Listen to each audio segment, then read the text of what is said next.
എല്ലാവർക്കും നമസ്കാരം.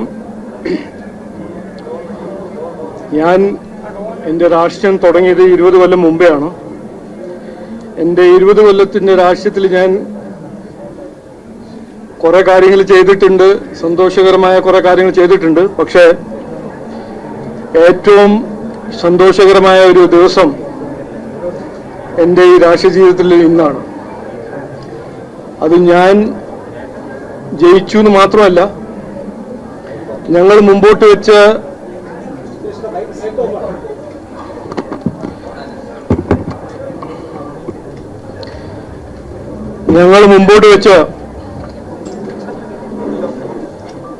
നരേന്ദ്രമോദിജി ഇൻസ്പയർ ചെയ്ത ഈ വികസിത കേരളം എന്നൊരു കാഴ്ചപ്പാടിന് ജനങ്ങൾ പിന്തുണ തന്നു 3 MLA-മാരെ ജയിപ്പിച്ച് ഒരു ഇലക്ഷൻ ആയിരുന്നു ഈ ഇലക്ഷൻ. ഞാൻ ഈ ഇലക്ഷന് മുമ്പ് 2 കാര്യങ്ങൾ കൃത്യമായി പറഞ്ഞതായിരുന്നു. അത് ഇന്ന് ഞാൻ എല്ലാവരെയും ഓർമ്മിപ്പിക്കുന്നു. ഞാൻ ആദ്യം പറഞ്ഞത്,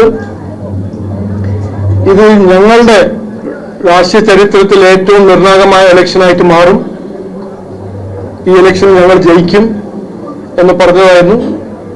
അങ്ങനെയാണ് നടന്നത്. രണ്ടാമത്തേത് ഞാൻ പറഞ്ഞത്, CPM തുടരും എന്ന് പറയുന്ന കാലത്ത് 2025 മുതൽ ഞാൻ പറഞ്ഞ ഒരു കാര്യമായിരുന്നു, പാർട്ടിയും പറഞ്ഞ കാര്യമായിരുന്നു, ഒരു കാരണവശാലും CPM ഇനി അപ്പോൾ ഈ ഇലക്ഷൻ ഏറ്റവും പ്രധാനമായി ഒരു ആന്റി CPM ഇലക്ഷൻ ആയിരുന്നു. ആ ആന്റി ഇൻകംബൻസി വോട്ട് ഞങ്ങൾക്കും കിട്ടി, കോൺഗ്രസിനും കിട്ടി. അപ്പോൾ ഇത് ഞാൻ പറയാൻ ആഗ്രഹിക്കുന്നത്, ത്രിപുരയിൽ വെസ്റ്റ് ബംഗാളിലെല്ലാം നടന്ന പോലെ തന്നെ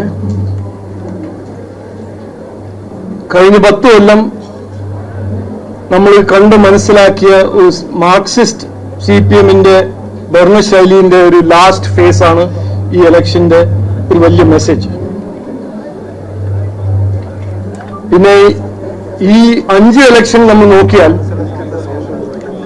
അതിന് എന്തെങ്കിലും ഒരു പഠനം അല്ലെങ്കിൽ നമ്മൾ എന്തെങ്കിലും മനസ്സിലാക്കിയാൽ, ഇന്ത്യ അലയൻസ് ഭരിക്കുന്ന തമിഴ്നാട്, വെസ്റ്റ് ബംഗാൾ, കേരളം 3 സ്ഥലത്ത് ഇന്ത്യ അലയൻസ് ആയിരുന്നു ഭരിച്ചത്. ആ 3 സ്ഥലത്തും DMK ആണോ, TMC ആണോ, CPM ആണോ, ജനങ്ങൾ അവരെ തോൽപ്പിച്ചിട്ടുണ്ട്. അതേസമയം NDA-ന്റെ ഭരണശൈലിയും NDA-ന്റെ ഭരണവും NDA-ന്റെ വികസനവും നടപ്പിലാക്കുന്ന ആസാമും പുതുച്ചേരിയിൽ ഒരു പ്രോ ഇൻകംബൻസി മാൻഡേറ്റ് അവിടുത്തെ NDA സർക്കാരിന് കിട്ടിയിട്ടുണ്ട്. ഇതിന് കൂടുതൽ ഇന്ന് ഞാൻ പറയുന്നില്ല. നാളെ ഞാൻ ഇതിനെക്കുറിച്ച് ഞാനും ഗോകുമാർജിയും V. മുരളീധരൻ്റെ ഒരു പ്രസ് കോൺഫറൻസ് ഉണ്ടാവും, അതിൽ നമ്മൾ ഇതിനെക്കുറിച്ച് ചർച്ച ചെയ്യാം. പക്ഷെ ഇന്ന് അവസാനം ഞാൻ പറയാൻ ആഗ്രഹിക്കുന്നത് ഇതാണ്. കഴിഞ്ഞ 10 കൊല്ലം CPM ഭരിക്കുമ്പോൾ ഇവിടെ ഒരു പ്രതിപക്ഷ പാർട്ടിന്റെ ഒരു റോൾ ആരും നടപ്പിലാക്കിയില്ല, ആരും ചെയ്തില്ല. 10 കൊല്ലം ശബരിമല കൊള്ള നടക്കുമ്പോൾ, ജനങ്ങളുടെ ദ്രോഹം നടക്കുമ്പോൾ പറയാനും ചെയ്യാനും അസംബ്ലിയിൽ ആരും ഉണ്ടായിരുന്നില്ല. കോൺഗ്രസ് ഉണ്ടായിരുന്നു, പക്ഷെ അവർ ഇന്ത്യ അലയൻസിന്റെ ഭാഗമായിരുന്നു. അവർ മൗനം പാലിച്ചു. അതിൽ വലിയ മാറ്റം ഇനി വരും. 3 MLA-മാരുണ്ടാവും. ജനങ്ങൾ ഓരോരോ പ്രശ്നങ്ങളെ കുറിച്ച് ഉയർത്തി സംസാരിക്കാനും മുമ്പോട്ട് വെച്ച് സംസ്ഥാന സർക്കാർ അതിനെ പരിഹരിക്കാൻ, അതിന് പിന്നിൽ നടക്കാൻ 3 MLA-മാരുണ്ടാവും, BJP NDA-ന്റെ. അത് മാത്രമല്ല, ഇനി ഇവിടെ അഴിമതി നടത്തി ഏതെങ്കിലും സർക്കാർ